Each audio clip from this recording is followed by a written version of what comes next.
So the Mishnah starts now about 4 payasos. We had a little bit mentioned about it before, about the goral. They made a lottery in order to decide who's going to do the avoda.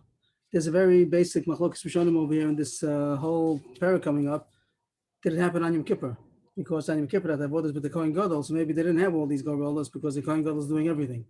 That is one opinion, and I think the Balamor in the back of the Gemara under the rift is Balamor, Rabbi Zrachi Alevi. Over there, as always, the Ramban and the Balamor. So Balamor says that all the Paitanim, we mentioned this a couple of days ago, that in the Machzor on Yom Kippur, on Yom Kippur, so it says a lot of the avoda. We say it also in Musaf, different nuschos how to say it, and some have the payasos, it has the goral.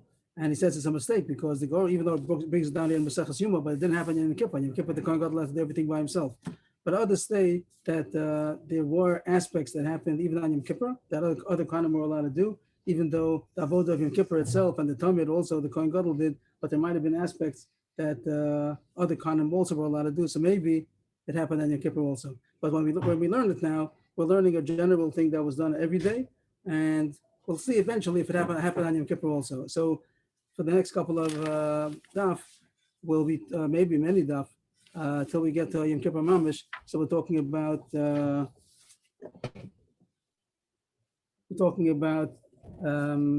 everyday avoda, the regular Seder avoda every day. So the Mishnah starts.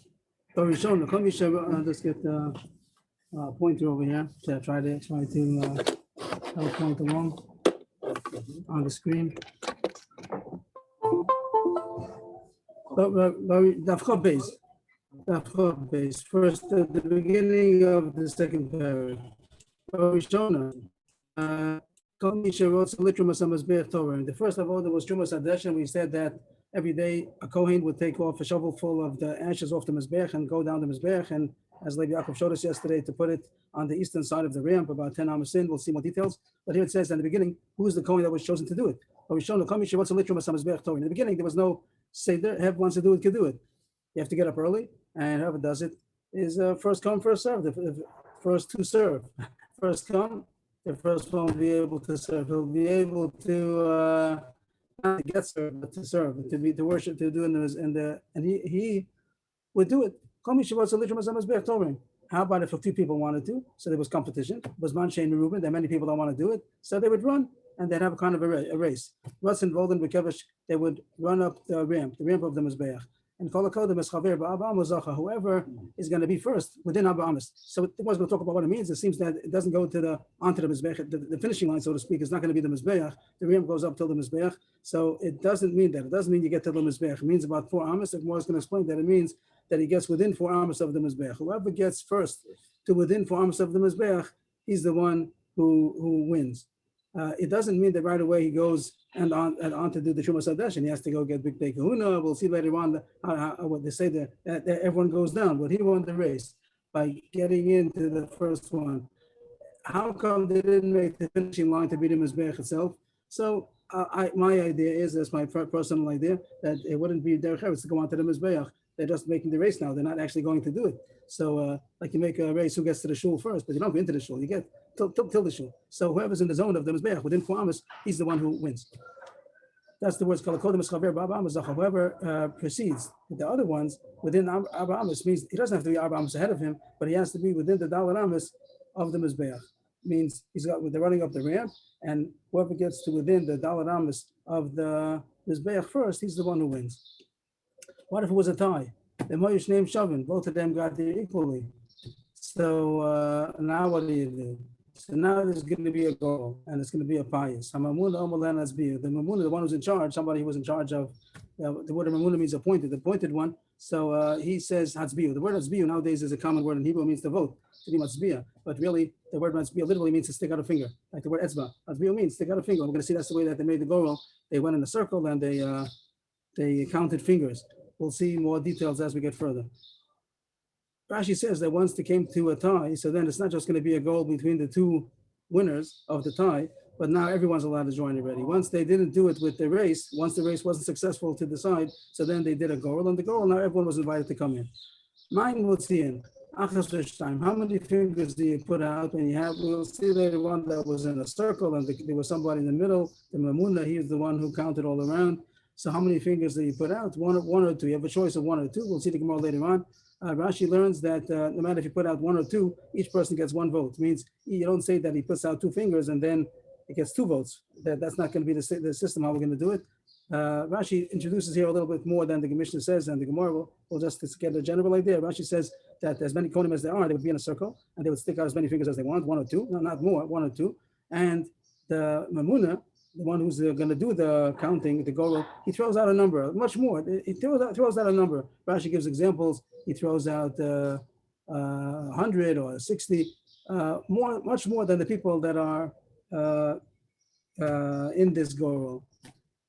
And then he starts counting. Let's see where he starts counting from. And he goes around and around until he comes up to that number. So that way nobody's able to know the chatchila, where it's going to end, where it's going to start.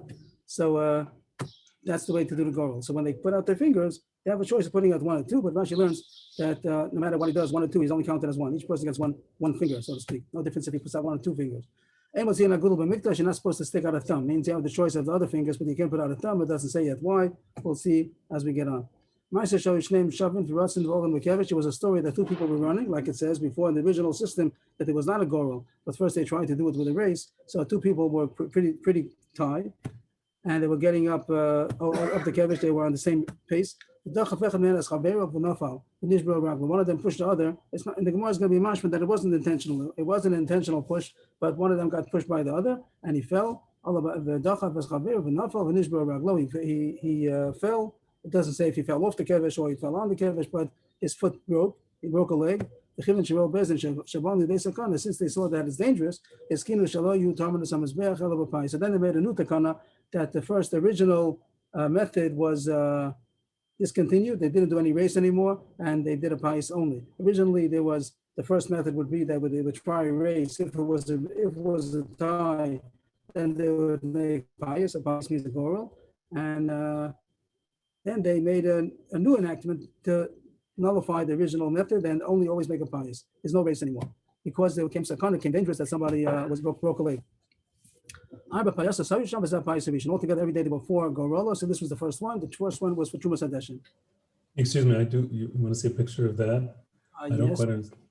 I will see what they have. He put an X. I don't know why. I don't understand what the X is for.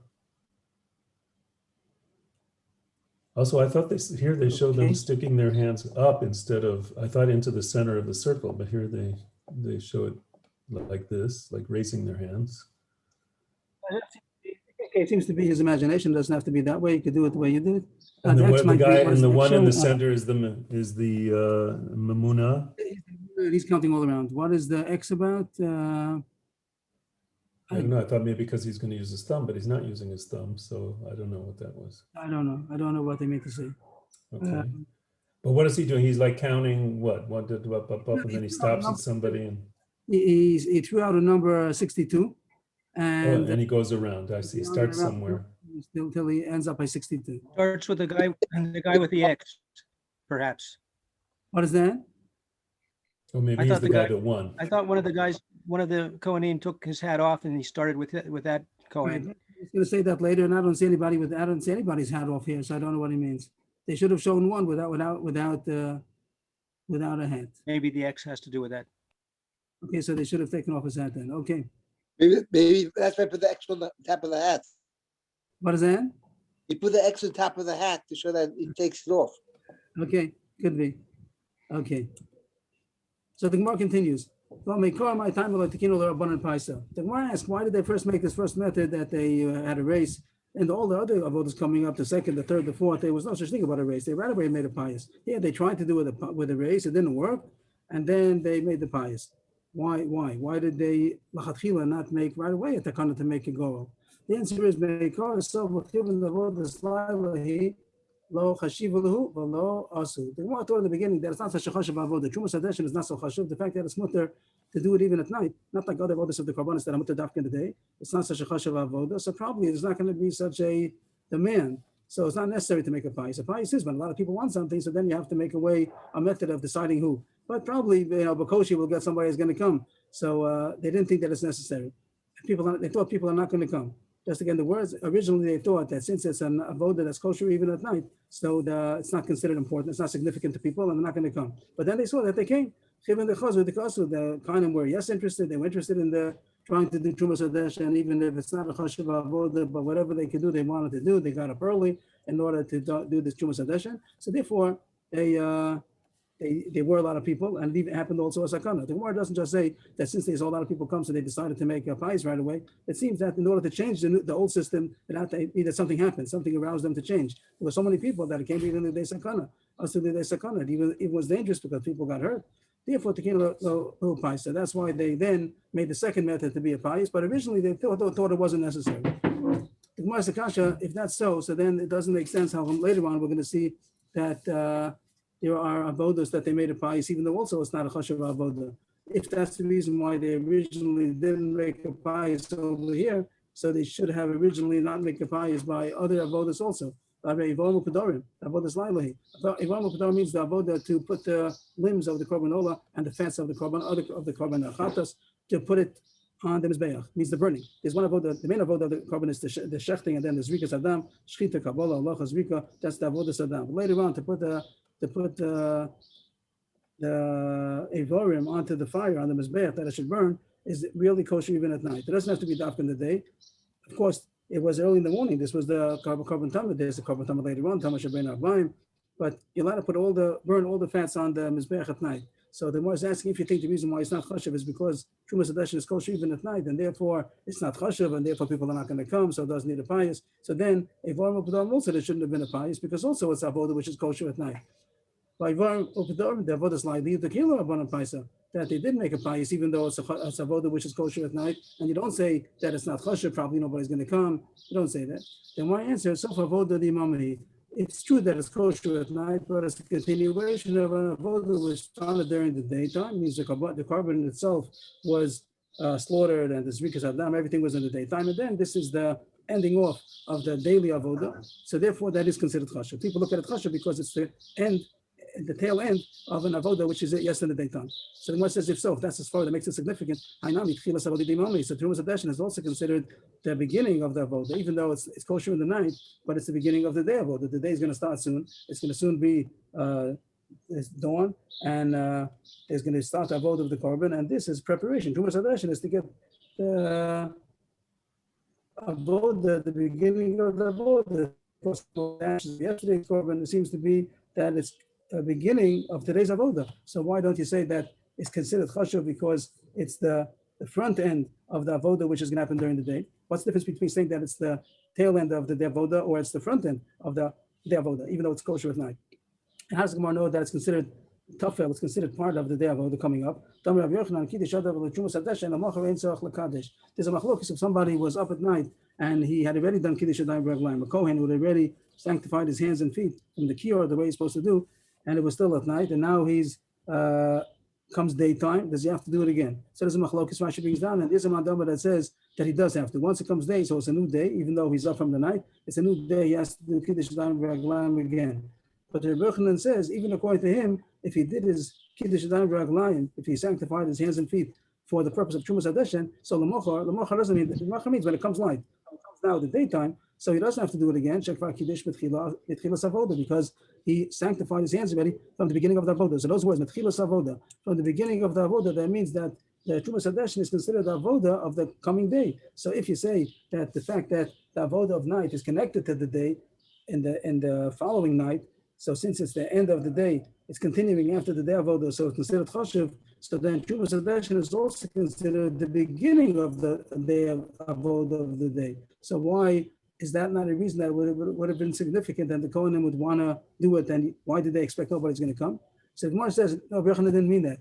The Trumas Hadesh is not considered the beginning of the avodah of the day. But so why does it say that if the Kohen did the Kiddush Adayim B'raglayim for the Trumas Hadesh, he doesn't have to do Kiddush Adayim B'raglayim again? He said Metchilas Avodah. So the Gemara changes the words. Ema Shekvar Kiddush Metchila LaAvodah. He's editing the words. Metchilas Avodah means from the beginning of the service. That means from the beginning of the service of the day. This is already the beginning of the service. But the Gemara says, no, change it a little bit. In the beginning means in the day, in the nighttime, when it was still night, he already had in mind that he's going to do it for the avodah of the day also. Not that the Trumas Hadeshin is considered the beginning of the avodah. No, the Trumas Hadeshin is avodah on itself, and it's kosher at night, so it's not chashuv.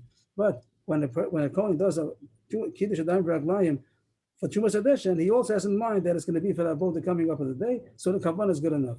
So the Gemara, I don't understand why the Gemara is getting so technical. Oh, excuse me. I'm not following. I don't understand why the Gemara is getting so technical. Why they could say that they didn't think that people would run afterward. It doesn't. It says a reason. It says a reason. There has to be a reason why the Kohen would not consider the Trumas Hadeshin a significant avodah. And the Gemara is trying to find why is it less than any other avodah. The Gemara finds the reason is because it's kosher even at night. But then the Gemara is cautious. Other things also kosher at night. If you have another reason why. But the Gemara, this is all the Gemara found. The only reason the Gemara found that it shouldn't be significant in the eyes of the Kohanim is because it's kosher at night. If so, there's a kasha from a form of Dorim, so you'll say an answer, so then the answer doesn't apply here either. You have to say that there's a difference, that a form of Dorim is a continuation of the daytime avodah, and the Trumas Hadeshin is disconnected. It's avodah, it's kosher at night, it has nothing to do with avodah of the day. Mm-hmm. Anybody else started saying something? Okay, that was the first teretz. The first teretz was that reason why they thought that people are not going to come is because it's a avodah which is kosher in the night and it's not so chashuv. But we saw then they did start coming and that became a sakana. Now the Gemara starts another possibility to answer the answer, maybe a simpler answer. That I think this is the second answer people relate to more. They thought people are not going to come because people are a little sleeping. You have to get up very early to do Trumas Hadeshin. It's quite early. Right? We said that usually it was around when the rooster crows. That's even before dawn. So it's very early, and the Kohanim, they're not going to get up. They're sleeping over there in the Beis HaMikdash and the Beis HaMoked, as we're going to see. So they're in the middle of sleeping. So how many people are going to come so early? So therefore, they thought that it's enough. Whoever comes first could get it. Then if there'll be they'll make a race for the few people that came. But then they saw that people did come. Then they saw people did come, even though they were sleeping. No, to get the Trumas Hadeshin, they jumped up. And there were a lot of people that were trying to compete for it, and it came to sakana. The Gemara asked the question, the same pattern as question before. The Gemara says there's also a sleeping problem also by the avodah of the night, even though it's the end of the night. The beginning of the night. The Talmud we spoke about a Trumas Hadeshin, you have to get up early. But the Gemara says what's the difference between getting up early and going to sleep late? Rashi points out, and maybe a little bit more with the Taisvis Shonim, they point out that the person who's going to get the schus to burn the Vormul Kedorim, it's true that he could do it in the daytime, but he also, if for some reason that could get pushed off until the night, he has to stay up to make sure that it's going to get burned. And it might even be that, as we saw the past couple of days, that he has to stay up until midnight to make sure that nothing jumps off the Mizbeach, because it could be that a Vorm, if they're not completely burnt, maybe it's going to be Pakam Yalam Mizbeach, and then you have to put it up until Chatzos. After Chatzos, you don't have to, unless even that, if it was not Mashal Ben Or, if the fire didn't take hold of the whole limb, also, even after Chatzos, also you'd have to be responsible to know that it was burned. So it could be that the Kohen who got the job, the privilege of putting the Vorm onto the Mizbeach, he also has the responsibility. Every privilege comes with responsibility. He has to stay up the whole night, the following night, in order to make sure that it gets burned. So that's also Oneshena. That's also something that's against the sleep. So maybe people are not going to come running quick because whoever wins has to be up the whole night, or at least half the night, or the whole night. So that's the most kasha. And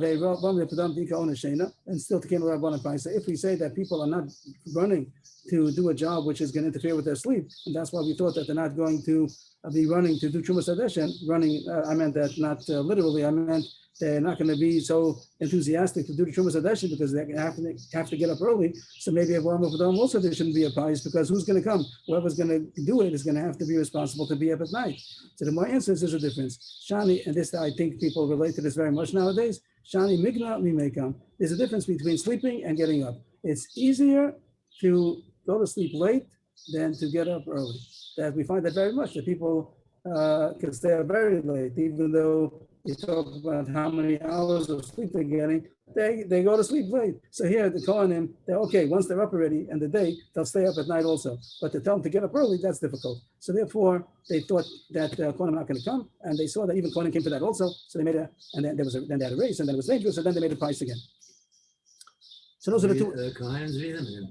Yes, but the Gemara thought that when they're sleeping, they're not such reason. The Gemara says they give reason to get up also. So the Gemara finished. That was two answers to how come they first made a race, and they didn't think that it's necessary to make a pious, either because it's a avoda which is even kosher at night, and it's not so chashuv, or because it means getting up early, and we didn't think people are going to be so many of them that are going to be in competition. But it came out that there were, even for avoda slayla, and even for getting up early, there were many Kohanim, and they did race, and sometimes they came to a sakana, and therefore they also should have a pious. It doesn't say the word race. It says a Ratzin. The way the Mishnah describes it in the beginning of the Mishnah talks about Ratzin Bolim Mekevish. It doesn't say the word race, but it says that's what happened. That the first whoever comes first gets it, and if two people are tied, then they made a pious. Excuse me, Rebbe. Yes, please. Is this Gemara where they may have come to, is the sakana that it was Kalas Rosh, or is that am I thinking of some other sakana? Some other. I'm not sure what you're referring to. It says that somebody I broke. thought the Kohanim were racing and they got to Kalas Rosh. That's something else? That's not this Gemara? What you're referring to. I don't remember such a thing. I'm not familiar. But here it says in the Mishnah that someone broke his foot. He fell and broke his foot. That was the sakana. Maybe you can find what you're referring to, but here it was that he broke his foot. Okay. And it wasn't that a Kohen tripped him or something so he could go in front. No, that's pushed him or something. that also was by accident. It was an accidental push. It wasn't that he was trying to push him off. We'll see later. That's a different Gemara. That's not this Gemara. Here it doesn't say it. Here it just says that someone got pushed and he broke his leg. It doesn't say was it intentional or not. So that's going to say soon we'll have, not today, but I think tomorrow we'll have that it says that it was unintentional. Okay, thank you. Anybody else have something to say? Okay, the Gemara continues. The Gemara is the question I'm going to say now. The Rashi says a pshat, but the Taisvis Shalom seems to have easier pshat. He says that this takana that they were too enthusiastic. Was that the reason that they made a pious? The Gemara is asking, I'm going to show you that on the contrary, we had to encourage them. It makes it sound like the people were very enthusiastic, and therefore we had to calm it down and not make a race. We had to make a pious because there were too many people that wanted to do it. The Gemara is going to ask, on the contrary, people were not going for it, and we had to give an incentive that they should want to do the Trumas Hadeshin. And this Rashi doesn't say what I just said, but Taisvis Shalom brings down this pshat, and he says that it comes out, it seems to be easier pshat in the Gemara. So again, the Kashi is you're saying that the historical events were that people wanted to do it very much, and therefore we had to make a pious in order to make it more orderly. On the contrary, people didn't want to do it, and we had to give them an incentive that they should do it. And it's going to bring down a brayso, said the Tanya, the person who gets the Trumas Hadeshin, he gets a bonus, and he gets two other things to do also. Besides having the schus to be able to do the shoveling of the deshin from the top of the Mizbeach and taking it down, as we said, he gets also a bonus, a package deal, that he also is the one who's allowed to, gets the schus to arrange the wood on the Mizbeach. And the Shnei Gizreitzim. Shnei Gizreitzim is two new logs of wood. We had it once mentioned before. We said the Gizreitzim, we had it in Shkolim probably, that it means two Gizreitzim were two logs of wood that were an Amma by an Amma. In the Shkolim, I spoke about it. So he gets that also. And the reason why I got it was because it wasn't enough of an incentive to do Trumas Hadeshin. And we had to give them more of an incentive to get a whole bonus. So why are you saying that it was so enthusiastic and everybody wanted to do it? On the contrary, this story says that we had to give them an incentive to do it. It was in two stages. In the beginning, as we said, they thought people are not going to come, but they did because, as we said, the two reasons, either because it was avodas kosher at night, or because it was getting up early from sleep. So they thought people are not going to come. But given the cause of the costume, after they saw that it's dangerous to make the race because there are too many people that are trying for it, so therefore they made a pious, they made a goal. But now it caused the opposite effect. When they had a race, people had the motivation to get up because they're, I'm going to win the race. He could practice before, he could run, whatever. He could do practice runs, and he should be able to think, I'll get a chance. When a person has it's totally on him. He has something to do about it. It's not just what you call, I don't want to say the word luck, but It's not on him. When you do a gorel, so then he has no way of controlling it. It's out of his, it's an unskilled gorel, nothing to do with the skill. So when they were allowed to race for the opportunity, so then people got up. But then when they said no more races because it's dangerous, we're going to make a gorel. So then people said, gorel, how many chances that I'm going to get? So then they stopped coming. Then there weren't enough people that were interested because the system caused an opposite emotion. The fact that it's only going to be a gorel, so then it's not a big chance that I'm going to get it. So then we have to raise the incentive by saying whoever wins is going to get three things. Besides getting the Trumas Hadesh, and he's also going to get Sidam Arocha, Shnei Gizri Eitzim. So then people started coming again. That's what the Gemara says. Chivon, the Tekinu lo Paisa lo also. Once they made a pice, people stopped coming. Amri, people said, who says it's going to come on to me? It's going to happen on me. I'm going to win the lottery. People were logical, and they said that the chance I'm going to win the lottery is very small if it has to do with the race. So I know that I could run fast. A good chance that I'm going to do it. But if it's telling on the gorel, so then who says I'm going to get it? It wasn't worth to get up on the suffix. Maybe you'll win the lottery. But so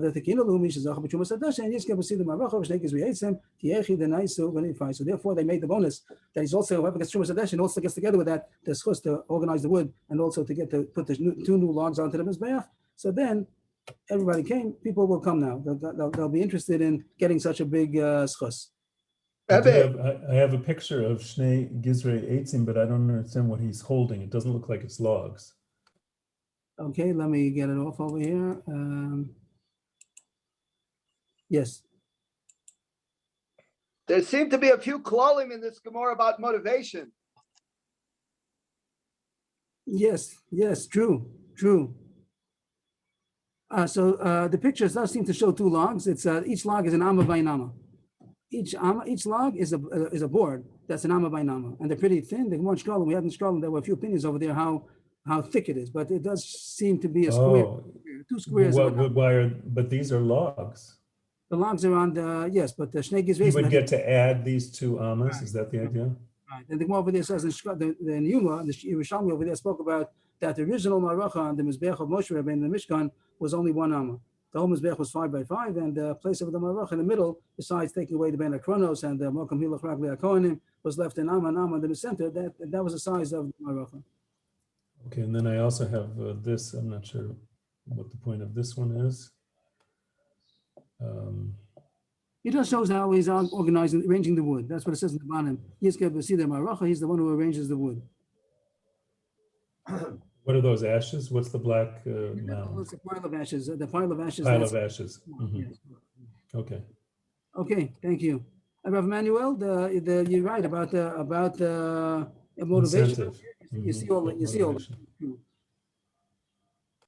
Okay, the Gemara continues. So we're up to 2 lines before it spreads. It was Moshe and Reuben, so it said that when there are many people, so then they have a race, and whoever gets to the 4 amas first. But it doesn't say clearly in the Mishnah which other till which 4 amas. I said what I said in the Mishnah, so I said it means the 4 amas closest to the Mizbeach, on top of the ram. But it doesn't say it openly, and the Gemara is going to discuss that. Amra Papa. First, he's going to say pshitali. This is obvious to me. A few things are obvious to him until he comes to the bottom line that he says he still has a question. I mean, some things are obvious to Rav Papa and some things is a question. So Amra Papa, pshitali,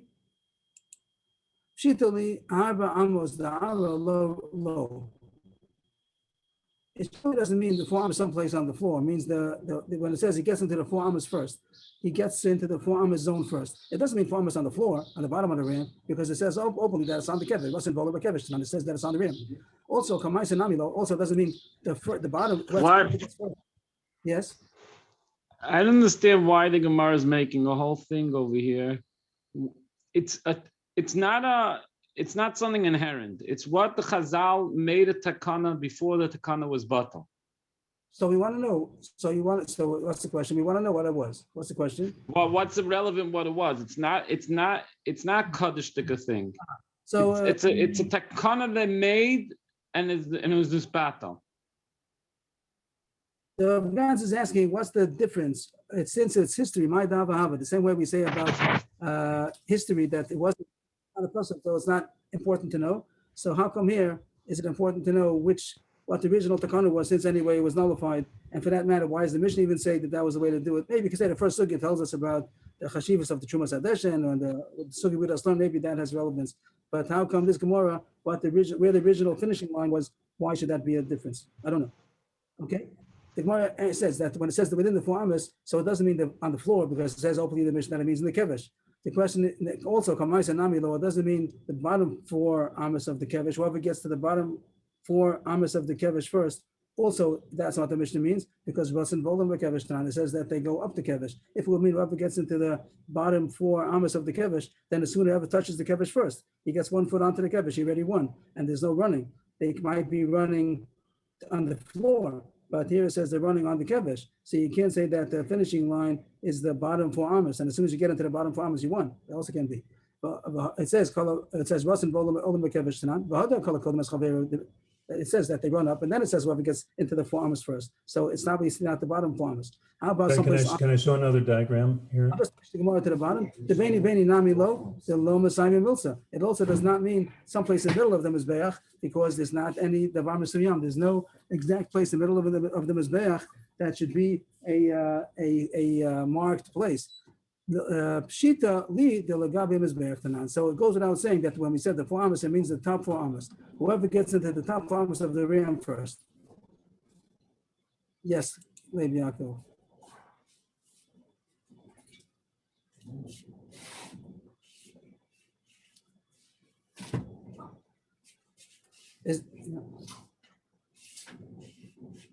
You're a little ahead of us. I'm a little ahead of us. So far, everything's good. The Gemara's good. Let's continue the Gemara. So the Gemara says that it goes without saying that it's the top 4 amas of the ram. To be within 4 amas of the Mizbeach. The bottom line, oh, Dilma, Bama Ama Yisod Ama Sobev Teku. So he has one question. I have a diagram over here. Maybe that'll help. Yaakov also has a diagram, but I'll try mine. If this is from the Gemara Masifta, here it shows the ramp. We're looking from the western side, and we see the ramp. It's and then you see on top of the Mizbeach, fine. That's top of the Mizbeach. If you look, there's also a Sobev. That's the ramp. That's the not the ramp. That's the ledge. The ledge that the Kohanim could walk around. The entrance to get there is not on this side, it's on the other side, we don't see it. And also there's the Yesod. There's the Yesod on the bottom. There happens to be no Yesod on the southern side, but there's a place for the Yesod. The point is that top of the ramp gets till the Mizbeach, but if you look, the Mizbeach is really extending under the Yesod.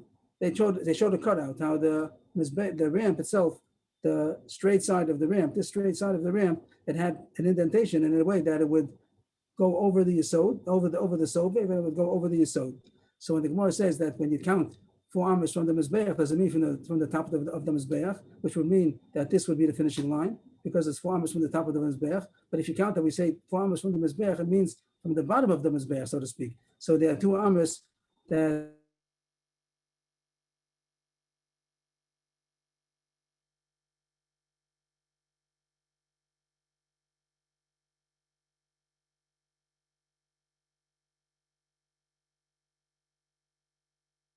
you'll be counting like the picture shows on the bottom, that the Dalet Amos will be 2 amas later, which will be 6 amas from the top of the ram. So that's a proper question. And the Gemara says, thank you, I don't know. When we said 4 amas from the Mizbeach, does it mean from the top of the Mizbeach? Or does it mean from where the bottom of the Mizbeach extends, which would have made it 2 amas further down on the ram? And Dr. Papa says, everybody agrees that it's not 4 amas counting on the ramp, right? That's it's not the bottom 4 amas, it's not the middle 4 amas. It's not no. I mean, from this line here, oh, you can't see.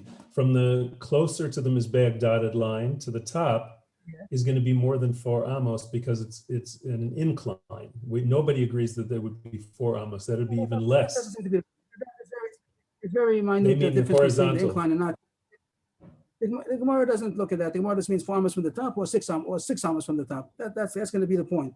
If you want to say that there'll be a small difference, it's very minute, that difference about the incline in those 4 amas, how much it would be straight across or it would be from the top. Probably, at least according to the pshat that says from the top of the Mizbeach, then there's 4 amas on the incline, and if it would be on the bottom, what's connected, then it might be that those first 2 amas might be the straight across those 2 amas, and then start counting 4 amas from there. That's already probably too minute. But the general idea is good, that it says you're counting from the top of the Mizbeach 4 amas, and the question from the Mizbeach 4 amas, the question is from the top of the Mizbeach or from the bottom of the Mizbeach, so to speak. So that the Gemara leaves as a take. We don't know what the original method was. As Rav Gan said, this is already history. It doesn't happen anymore because they they are mevatel that takana. The Mishnah, the Gemara continues, second line, if there was a tie, so then they made a gorel, and Rashi says everyone's invited into the gorel, not only the two people who tied. Tana, it says in the Brisa, Hotziu as Seichem Leminion, stick out your fingers. That's probably explaining what the word Azbiu means, Azbiu Lashon of Etzba, stick out your fingers for the count. The Gemara Kasha, what do you have to stick out fingers for? Why not count the people? Whatever you're going to do, like we said, you throw out a number, 100, 150, whatever you want to do. So that's the Gemara's answer. The Gemara's going to say you're not allowed to count. But the Gemara first said count them. The Gemara says, this is a support to Rabbi Yitzchak who says you're not allowed to count Am Yisrael even for a mitzvah. This is the Pashup Shad means that Shaul counted Am Yisrael in a place called Bazak or Bezek. But the Gemara is going to say that it doesn't mean that. The Gemara is going to dash at least that Bezek means a piece of a shard of Klicheres. Everybody, in order to count them, they didn't count them by heads. They counted them by giving something. They threw in a piece of Cheres, and then they counted the pieces of Cheres. They knew how many people there were. How come?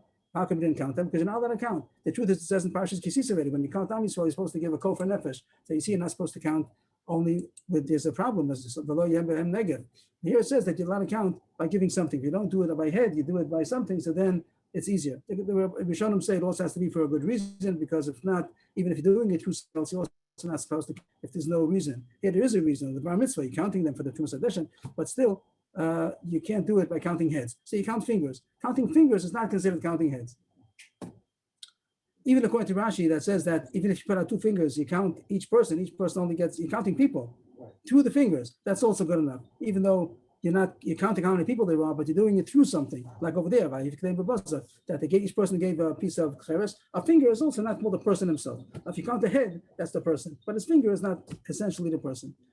So, Maske Flora Rashi, my die was the Krishna Mivzaku, Dilma Shma Demosahu. So he says, why make this drash? He doesn't see a reason to say the drash that Bezek means a piece of earthenware. Maybe it just means a place called Bezek. You find a place called Bezek. It says, it says, there's a city called Bezek. Nowadays we don't have such a city, I think. It's supposed to be in the south of Eretz Yisrael someplace by Yehuda. We don't know, they don't have a place called Bezek nowadays, but there was a city called Bezek when Am Yisrael started conquering Eretz Yisrael. It says that they killed the king of Bezek, whose name was Adoni Bezek. So if it says Vayif Kedem Bezek, so what's the problem? It doesn't mean a piece of earthenware. It means he counted them in a city called Bezek. So the Gemara says, a different source to say that Shaul did not count them by heads, but he counted them with something. A different place where it says that Shaul counted them with Tlaim, and Tlaim, we don't know a place called Tlaim, and we do know that the word Tlaim means sheep. Before, the word Bezek, we know is the name of a place, and the word Bezek to mean earthenware is an Aramaic word. It's not a Hebrew word, so that was a stretch of a drash. But here, Batlaim, it's more simple to say that it means sheep, and he counted them by sheep. Each person. I translated with sheep. Yes, that's what we're saying. That's what we're saying. And the Pashut on the Pasuk might still be that it's a city called Tlaim, but the Gemara says here this is a good drash, and it means with sheep. And the reason, the fact that he didn't count them by heads is because you're not supposed to. And that's the reason over here also. They didn't count people; they counted with fingers, and fingers is called like with something else. I have just a question. Chaim, go ahead. Yes, Chaim David mentioned is also a lishka called Lishkas Atlaim over there also means sheep. Yes. I don't understand the whole thing over here because you're not trying to count the people. You're just trying to see who won the group. You say, let's say 200. There's 50. It seems to be a strong kasha. I don't know the answer that they're not even counting people over here because, especially someone pointed out that they're counting a number which is much more than the people. When you finish counting, you don't know how many people there are. You might know if you see where it comes back to the same person again on the first round. You see how many people there are, but that's not your purpose. You're going to count three rounds till you get to the number that you counted. So you didn't count people. So that seems to be a kasha. It seems even that you're not supposed to do since Lamazi you're counting people, even though your purpose is not to know the number. It seems that also that it's included. Nice point. The more continues. If anybody, you're going now into the circle of counting, you're not supposed to count you're not supposed to count people. Whoever counts Yisrael is transgresses a negative commandment. Yes, that's also. And the pasuk says also he says Yisrael. The pasuk in the Torah, but here it brings psukim in Navi and Hosea. This is a drash. It's interesting. The Gemara is bringing a drash in order to say they're not supposed to count. There seems to be open psukim, but the Gemara is a drash. It says you're over a lot because it says the number of Bnei Yisrael will be like the sand of the sea, the sand of the shore, that cannot be measured and cannot be counted. So it says, so of course it's a drash. The Pashut Pshat means that it cannot. It's not saying you should not. It says you can. It cannot. There's so many that they cannot be counted. But the Gemara is saying a drash that it should not be counted. So you see, you're not supposed to count Am Yisrael. But Rav Nachman Yitzchak Omer over b'shnei vav, not only one. Shenem Lo Yimadu Lo Yisofer. The same pasuk. It says should not be measured, should not be counted. So if somebody counts Am Yisrael, so he measured, he counted. So there's two. Again, that's all the drash. The Pashut Pshat means that then so many they're not going to be able to be counted. But the Gemara is dashing that you may not. Amar Rav Shmuel Bar Nachmani, Rabbi Yonas and Rami. Rav Shmuel Bar Nachmani said that Rabbi Yonas asked the following contradiction. He says the same pasuk we just learned. Of course, the Pashut Pshat is okay. The Gemara is going to say the Pashut Pshat soon, but he's asking it as if to say that it's going to be like the sand on the shore. The sand on the shore, even though it's a astronomical number, but it's a finite number. It has a number, no matter how much it is. It might be I don't know the number to say trillions. I don't know how many granules of sand there are by the shore, but it's something finite. But the pasuk says right away, that the Gemara understands that it means it's not countable. Not countable. Of course, we'll say also that you can't count it physically, but the Gemara says that's finite, and the pasuk says sounds like it's infinite. So is Am Yisrael going to be infinite or not? Are they going to be finite or infinite? I don't know what it means to be infinite. Physicality can't be infinite. So how does it mean Am Yisrael is going to be infinite? It probably means something esoteric, something that has a deeper meaning, that it means that they're going to be infinite. But anyway, the Gemara answers lo kasha. Kam b'zman she'Yisrael lo osim v'tzon shel mokom. Kam b'zman she'en lo osim v'tzon shel mokom. If Am Yisrael is the way they're supposed to be, they do Hashem's will, so then they'll be infinite. If they're not doing, they're also going to be bracha. They'll be like the sand of the shore, but still it's finite. They already called Hashem already called us Hama'at Mikol Amim. That's not the way it's supposed to be eventually. Oh, Like yeah, it says, so that's not- that's not- that's not I think that this Gemara now is going to be the Pashut Pshat on the pasuk. Lo kasha. Can't be the other. Can't be the Shemayim. One is by man, and one is by heaven. Means by man it's impossible. Means you can't count. A man cannot count the sand of the shore either. So that's called that it's not countable. When it says not countable, that doesn't mean infinite. It means that it's not countable. When it says Kechol Hayom, it means b'dei Shemayim, because Hashem could count. Hashem counts the sand of the shore. So I think it's a Pashut Pshat really. When it says that's going to be like the sand of the shore, what does it mean? That's not countable. Why? Because we can't count it. So that's how he seems to say now. That is that it cannot be counted. It means by man. If the Rav has a minute, maybe you could explain what to do when we want to count if they have a minion. How do you count?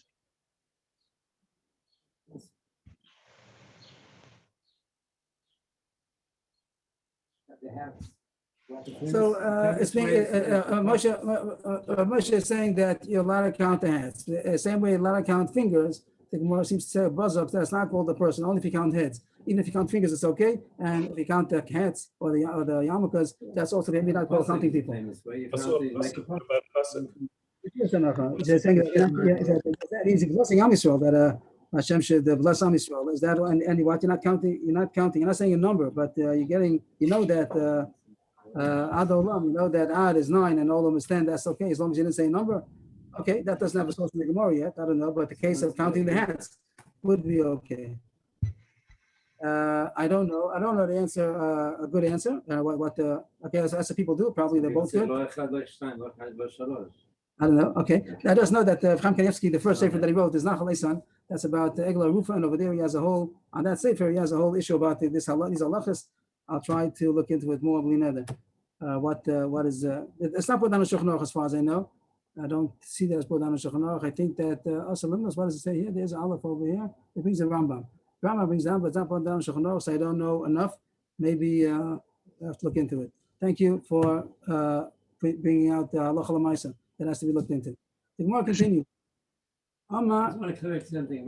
It says that they can't be counted because you can't count the stone and the sands on the beach. So does that mean that because you're not allowed to count it? Because it's not countable. There's a pshat and there's a drash. The pshat says there are going to be so many that's not countable. That's a pshat. The drash is you're not allowed to count. The drash is not No, you're not. Sefer do not count. That's a drash. It's not a pashut pshat. It's a drash. Also, go back to Pashas Kisisa that it says that when you count, it's a negative. It could cause a magef, and therefore you're supposed to do a kofer. And there's proven later in the Navi, it says that David did count. There was an aveh. We'll see at the bottom of the page that he counted. It was wrong, and there was a magefa, and even though over there they probably counted with something else, they didn't have to count the people. They could have counted with something. Yoel was very much against the commandment of David. He did it, but he says it was namas to him. He didn't count all of them, and also probably counted with something. But the Ramban says that therefore it has to be only for a good reason. Even if you can count with something else, it has to be for a reason. Counting for a million is a good reason. Also, just someone pointed out to me, the Mishnah in Shabbos says, "Mon Adam Orchov Paparoso." You're allowed to count your guests. If you're getting ready to make a meal and you want to know how many chairs to put around, you're allowed to make a cheshbon how many guests there are. It says openly in the Mishnah you're allowed to do that. It says you're not allowed to do b'tach haksav. You're not allowed to read it on Shabbos. Might come to race, but there's no issue of counting them. Reuven, Shimon, Levi, that you're allowed to do. So it means Could be. Why? That's people. Why would you be able to count them? They're people. I thought that means. I thought maybe you could answer over there is that they're not there. You're counting. So whatever it is going to be, a lot of people. It's true, they're not there. A lot of count how many people are coming. You're going to count Reuven, Shimon, Levi, Yehuda. I need 10 places. So you're allowed to do that. What's the Agdara? Maybe like you're saying, because they're not there, but you are counting people abstract. So that you'd be allowed to do. Okay, just to point out, there's such a mission that says openly that you're allowed to count how many people you need for your meal. You're allowed to count how many people for a million also. So these things you're allowed to do, but it Where says does it say you're not to allowed to count. count for a million? If you're allowed to count for the meal, you're allowed to count for a million. Okay, I mean, you're saying that maybe it's different over there because they're not in front of you. Here they're in front of you. Okay, so then the answer would be to count the hats. Maybe it's even more mutter. I don't know. So far that should be a heter move off to count with something else. Because not everyone wears hats. So you count the keeper. It's a little bit late, so we have to go further. The Gemara continues. Here we are. It's about 7-8 lines before it spreads. When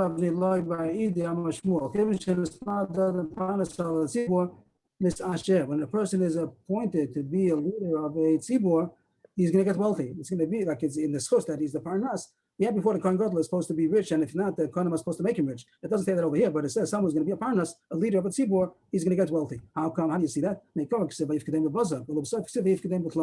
drash we said before, even though the Gemara rejected the drash, it wasn't a proof that bazak means pieces of shards of earthenware, but the Gemara does accept it. That's what it means, and the bazak would mean with earthenware, and then later on he counted them with sheep. So that means that the king Shaul, he had enough sheep to have, and each person would take a sheep. The Gemara understands that it means from Shaul's own sheep, not each person brought a sheep. And he counted how many sheep. Each person took a sheep from the king, and that doesn't mean that they took it and they kept it, but they took a sheep from the royal stables, whatever, royal pen, and then he counted how many sheep there were, and he saw how many people there were. So it must be Shaul was so rich that he was able to have as many sheep as there are people. The Gemara says, who says? But it's true. Maybe it's even if you say that I mean sheep, maybe each person brought his own sheep. And that's how he counted. It doesn't mean it was Shaul's sheep.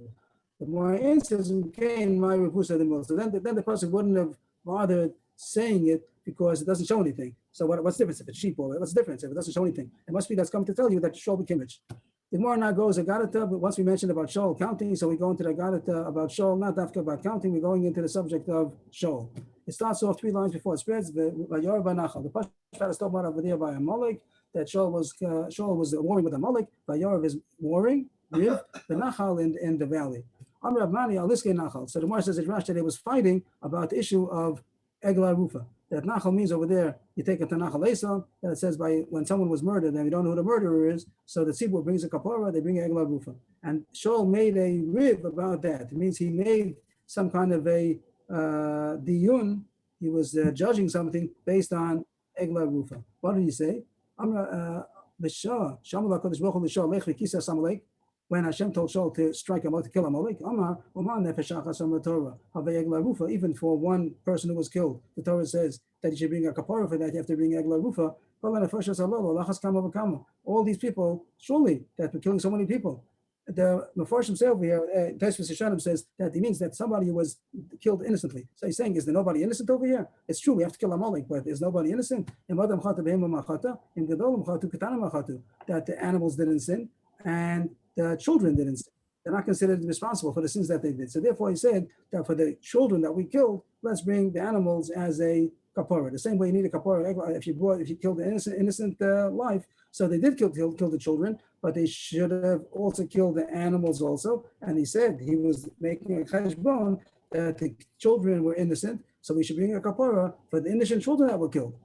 So then Am Yisrael's killing Amalek. Why being a kapara? They're Rishon. So I'm trying to say, that's what I just said. I'm not getting it. He said that you see by Rufa that if somebody was killed innocently, so they have to bring a kapara. So he said that the children, Ktanim, you see the first white line, Ktanim Machatu, he says that the children were innocent, even though they're supposed to be killed, but they're innocent. So he should bring a kapara for them. This is based on Taisus Shalom on the bottom of the page. So he said, let's bring a kapara for the animals. The animals also didn't sit.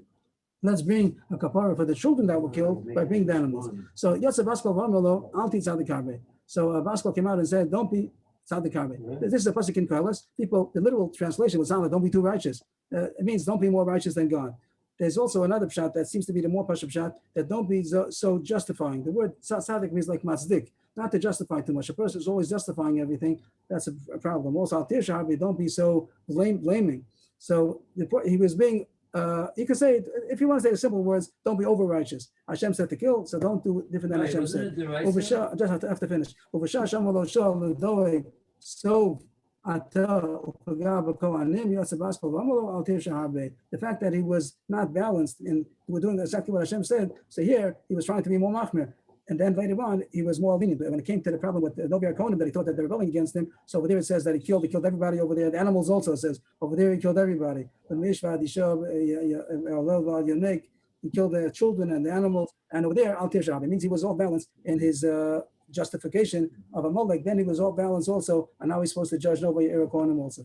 If any questions, I would appreciate all the questions. That's if we could finish first. And then how much time we have left, we'll see how much we could elaborate. So we're on the second wide line. How not sick and not sensitive is not going to be, and nothing's going to be. He's not going to be ragish to anything. A person who his master helps him means if someone has Siyata D'Shmaya, so then he's immune from punishment. Even though he might deserve punishment, but somebody who has Siyata D'Shmaya, someone who Hashem is helping him, so then he's not going to be affected by all kinds of problems.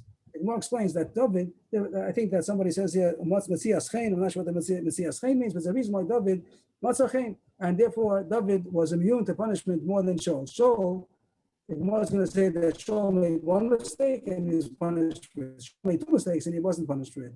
Shaul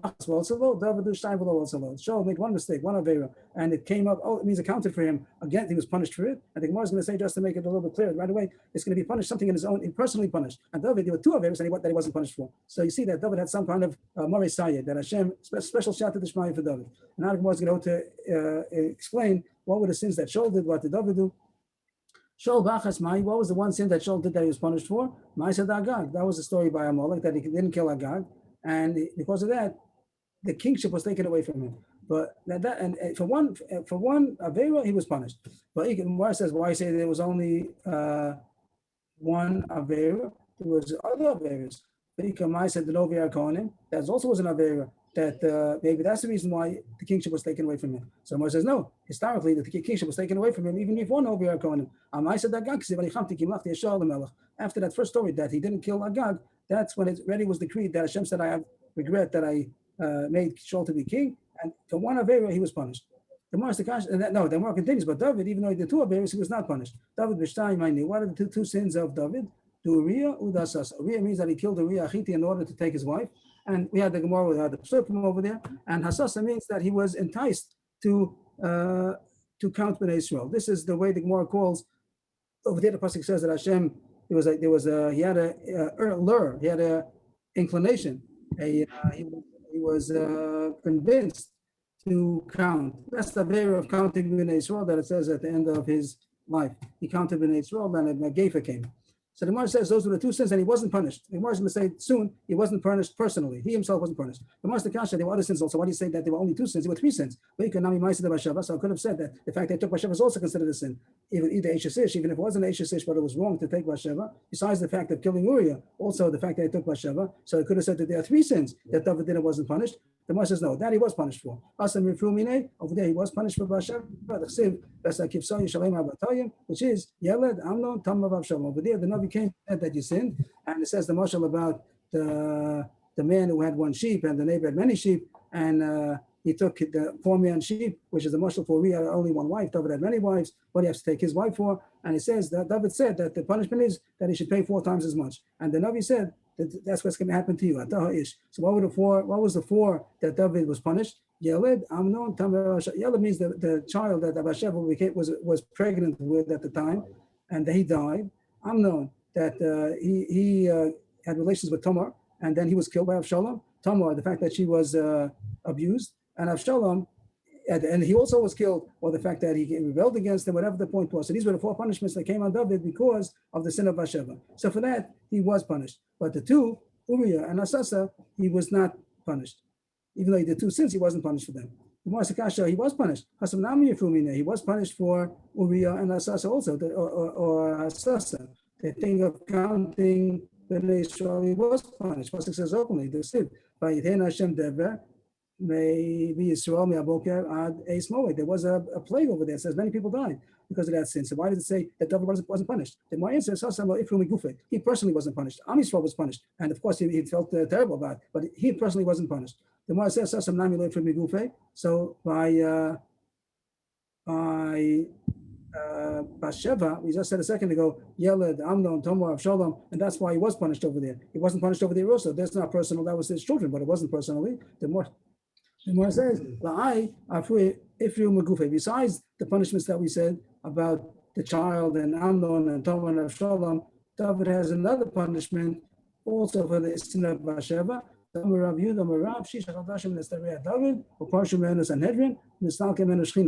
3 things happened to him, that he became a Masorah for 6 months, and Sanhedrin separated from him, and the Shechina left him. He had no Ruach HaKodesh. So these are 2 psukim. One is about that the Sanhedrin should come back, that those who fear should come back to me. They should take me in again. I shouldn't be excommunicated from them. And Hashiva Lisasoni Shecha, that's the Ruach HaKodesh. There's another pasuk also you can darshan over there about the Netzorah, but the Gemara doesn't bring it down. Anyway, the Gemara says that he was punished very much for Bathsheba. You have to understand, how does the Gemara know that all this was for Bathsheba? Maybe it was for Uriah or Hadassah. The Gemara doesn't say how it knows. First talks about it, how the Gemara knows that it was not punished for those two. Any punishment that came was for Bathsheba, wasn't for Uriah and Hadassah. So the Gemara says that show one of Avera caused that he was personally punished, and David had 2 Averas, and for them he was not personally punished. He brought punishments, but not on his person. The Gemara says, Kasha, it was another sin. By the point about Tziva, when David was running away from Avshalom, so it says that Tziva was the servant, the slave of Mephibosheth, and he came and he said, Mephibosheth rebelled against you, and David accepted the Lashon Hara, and he gave the Nachla, gave the state of Mephibosheth, who was the descendant of Yonasan, he gave him the state. He said that he accepted the Lashon Hara, and he gave Tziva the state. So that's Lashon Hara. So there's another sin. So I could have said that there were 3 sins that David did and he wasn't punished. How come it only says there are 2 sins? The Gemara says, Kishmuel, Dama lo kibul David Lashon Hara. So that's machlokas over there. Over there, the Rav and Shmuel talk about, we had it, if it's considered a sin, the fact that there were suspicion, maybe it was ample suspicion that he should have been choshed, that Mephibosheth did rebel against him. So that's machlokas Rav and Shmuel. So Rav Huna is the one who said this whole thing. Rav Huna started over here. Where did it say Rav Huna, second white line? Rav Huna, he's the one who said this whole member that David did 2 things that wasn't punished. So Rav Huna holds like Shmuel that it was not considered a Aveira of Lashon Hara. If he would have held like Rav, then he would have said that there are 3 Aveiros and he wasn't punished. The Gemara says also, just point out that I'm saying now the Taisus Shishanim, well, the Rav Nami Dam and Kibul David Lashon Hara. According to Rav, who says he did accept Lashon Hara, he was punished. The Gemara is going to say now a punishment which is not considered a personal punishment. This Taisus Shishanim points out that he was punished, but it's not going to answer the Gemara because the Gemara was saying that Apuna meant a personal punishment. So what the Gemara is going to say is not going to be on his person, it's going to be about his descendants also. But the Gemara is saying that even according to David, you should know that even according to Rav, that there was Lashon Hara, but he was punished. The Amar of Yudam Rav, the Shah Shamal David Mephibosheth, Amati Atavet Siva Tachlaku Asasa. At the time that David said to Mephibosheth that you and Siva should divide, over there after the whole story, so Mephibosheth came and said that I didn't rebel against you. Siva, he's the one who tricked me, and he said that I'm rebelling, and really it's not. The whole thing's not true. So David said, I don't know, so divide it, split it. You get half and he gets half. So then Hashem said, Yasab Askol Vamalo, Rechavam Yeravam Yachluku Asamalchus. So then the Malchus Beis David was divided into 2 because of that Avera of David accepting the Lashon Hara. So there was a punishment. Again, the Taisus Shishanim points out this was not something personal to David, so I wouldn't explain how come he didn't say 3 Averas before. But we said that Rav Huna holds like Shmuel that there was no sin of Lashon Hara, even according to Rav. There was a punishment, but it wasn't a punishment with Gufa. The Gemara continues a new point about Shaul. It says in the pasuk when Shana Shaul b'molcho that the pasuk of the pasuk means that he was 1 year into his kingship. It doesn't mean he was a king when he was 1 year old. It means that he was 1 year into his kingship. The pasuk shot over there is also not simple, but the Gemara is going to dash in here that it means he was 1 year old. What does that mean? 1 year old. Amr Avuna kiben Shana Shalom Tam Tam Chay, that he was so pure that even when he was in his kingship, he was like a year old as far as sin goes. His record was clean. He didn't do any sin. He never tasted the taste of sin. All it says is like a year old. How do you know which aspect? It's true. It's true that a baby who's a year old, he doesn't have any sins. But it's also true that a baby is filthy. So maybe the pasuk is saying this remez that he was like a year old, that he was filthy. So the Gemara says, he had nightmares in his dream. Means that they weren't happy about it, that he said such a thing about Shaul. So he said, so he did tshuva and he apologized to Shaul. And he says, I spoke, means that I spoke too much. I spoke with chutzpah to you, the bones of Shaul ben Kish. But still, didn't help. He still had nightmares. He still had nightmares. Then he addressed Shaul properly. He said, he called him the king of Yisrael. Before he just said, Atzmos Shaul ben Kish. Now he said, I spoke harshly against you, the bones of Shaul ben Kish, Melech Yisrael. Then the nightmares stopped because he gave him the proper honor. So Nesi Lachem means that I spoke too much against you. I spoke harshly. Next Gemara, Amar Yudah Mashmul b'pnei ma lo nimshecha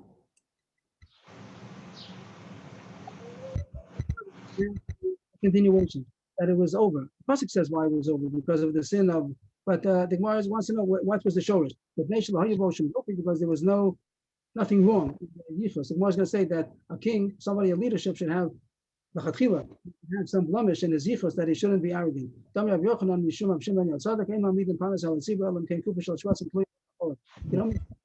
leader only literally a box of insects or rodents that's behind his back. That means that he has in his yichus, there's some blemish in his yichus. Like David came from Moab. His yichus wasn't so shiny. He came from Luz, which was from Moab. So that is something, a mila that a leader should have, that he shouldn't become arrogant. Because if he gets arrogant, we say, look back at your history. Don't be so arrogant. Stop here. I'm sorry that it's 3 minutes late. 3 minutes over time. Okay. Okay. So we're continuing soon with Navi.